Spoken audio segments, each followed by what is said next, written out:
안녕하십니까. 저는 인천시 주안동에 있는 인천영락교회를 섬기는 한은택 목사입니다. 예전에 제가 대학교를 다닐 때 과외를 하면서 아이들을 가르친 적이 있었습니다. 어떤 다른 교회 분께서요, 우리 아들 이번 시험 기간만 꼭 좀 봐달라고, 수학 성적이 너무 낮아서 정말 걱정이라고 하도 부탁을 하셔서 제가 과외를 한 적이 있어요. 그때 시험 기간이 얼마 남지 않아서 제가 그 수학의 핵심적인 문제들만 뽑아서 아이에게 숙제를 내줬습니다. 이게 워낙 점수가 낮으면요, 딱 보이거든요. 요 정도만 풀면, 요 숙제만 풀면 적어도 한 3개 등급은 올린다라는 게 보이거든요. 그러면 제가 이제 그걸 이야기하고, 야, 내일 모레까지 꼭 이 문제 풀어놔라, 꼭 약속이다 했습니다.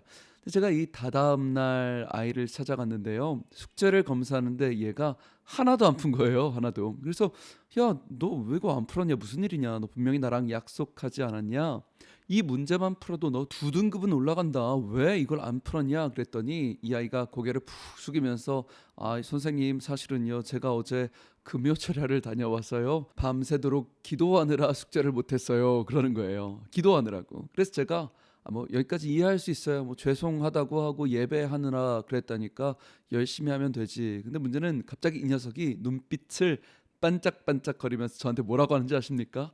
그래도 선생님, 제가 이번에 금요철야에서 열심히 기도를 했으니까 하나님이 이번 시험 책임져 주시겠죠? 점수 잘 나오겠죠? 그러는 거예요. 제가 순간적으로 벙 쪘어요. 잘못 들은 줄 알았습니다.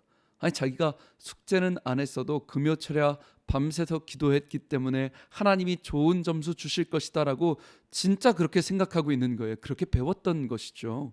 제가, 야, 금요철야는 우선 잘했다. 그래, 가서 열심히 기도하는 건 잘했어. 근데 네가 철야를 할 거였으면 미리 숙제했어야지. 어떻게든 네가 최선을 다하고 교회 가야지.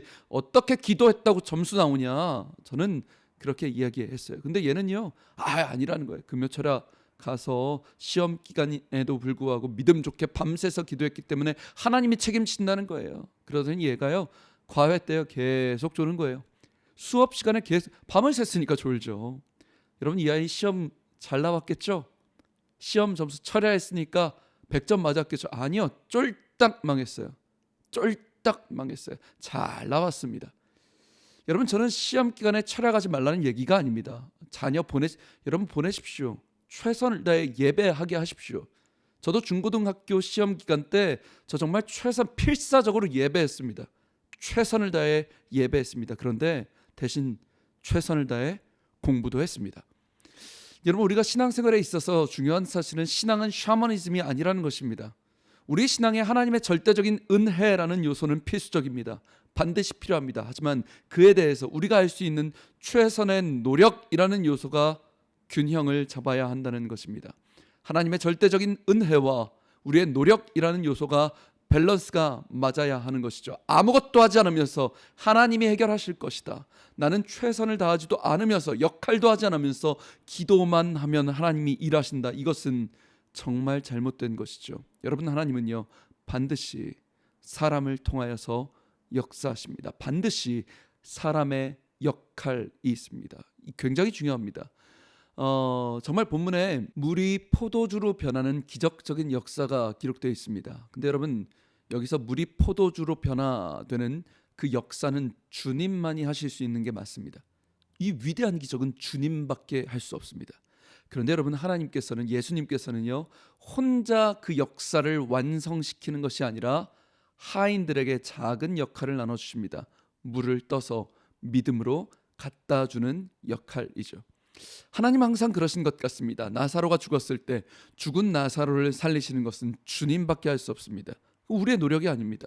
그런데 그 나사로의 무덤에 돌을 옮기는 역할은 꼭 사람에게 주십니다. 중풍병자 친구들 치료하는 것은 주님밖에 할 수 없습니다. 그런데 그 지붕을 뚫고 믿음으로 내리는 역할은 사람에게 주시고, 오병이어 물고기 2마리로 5,000명을 먹이시는 것 주님밖에 할 수 없습니다. 그런데 주님 손에 그 물고기를 올려드리고 작은 도시락을 드리는 역할은, 믿음은 사람에게 요구하십니다.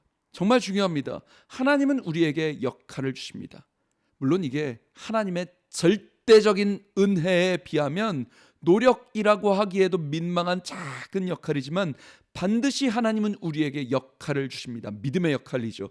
거대하진 않지만 반드시 작은 것이라도 믿음으로 요구하십니다. 여러분, 하나님은 분명히 홀로 말씀으로 천지를 창조하셨기 때문에 나사로의 커다란 돌도 말씀으로 옮길 수 있으신 분이십니다. 중풍병자의 환자의 침대를 말씀으로 옮기실 수 있습니다. 연회장에 비어있는 포도주 통을 말씀으로 채우실 수 있습니다. 그냥 그 포도주 통 자체를 가득 채울 수 있는 말씀으로 가능하신 분이십니다. 그런데 하나님은요, 아니, 그 통을 믿음으로 채우는 것은 너희들이 해. 그 나사로의 돌을 옮기는 것은 너희들이 해 라고 우리에게 요구하시고 하나님의 영광의 기적에 우리를 동참시키시더라는 것입니다. 여러분, 하나님은 오늘날도 우리에게 역할을 부여하십니다. 믿음을 요구하십니다. 우리의 가정에서 아빠라는 작은 역할이요, 우리 학교에서, 우리 직장에서 하나님은 반드시 우리에게 작은 것이라도 역할을 부여하시고 그 하나님의 기적적인 영광에 동참시켜 주시는 은혜를 주신 것입니다. 믿음의 작은 역할이죠. 때로는 우리의 그 최선이, 작은 역할이 부족할 때도 있습니다. 여러분, 그 생각을 했습니다. 잔치에 그 주인이 포도주를 일부러 모자라게 준비했을까? 그렇지 않다는 것이죠. 최선을 다해 준비했을 것입니다. 근데도 부족했습니다. 제가 참 은혜를 받았던 것은요, 여러분, 우리가 우리에게 주어진 그 역할이 때로는 우리의 최선을 다함에도 불구하고 부족할 때가 있다는 것이죠. 내 나름대로 정말 열심히 준비해도 부족할 때가 있더라는 것입니다. 아버지라는 역할, 어머니라는 역할, 직장에서 학생, 청년, 성도의 역할을 내가 최선을 다했지만 부족할 때가 있습니다. 그런데 그 부족했던 우리에게 예수님이 찾아오셔서 그분의 영광의 기적에 우리를 동참시켜 주신다라는 것이죠. 사랑하는 방송가족 여러분, 하나님이 주어주신 그 믿음의 역할을 작게 여기지 않고 또 우리가 최선을 다했음에도 불구하고 부족할 때 기억하십시오. 그곳에 예수님이 찾아오셔서 말씀으로 채워주시고 변화시켜 주시는 기적에 동참시켜 주신다라는 것입니다. 지금까지 저는 인천시 주안동에 있는 예배 목숨 거는 교회 인천영락교회 한은택 목사였습니다. 감사합니다.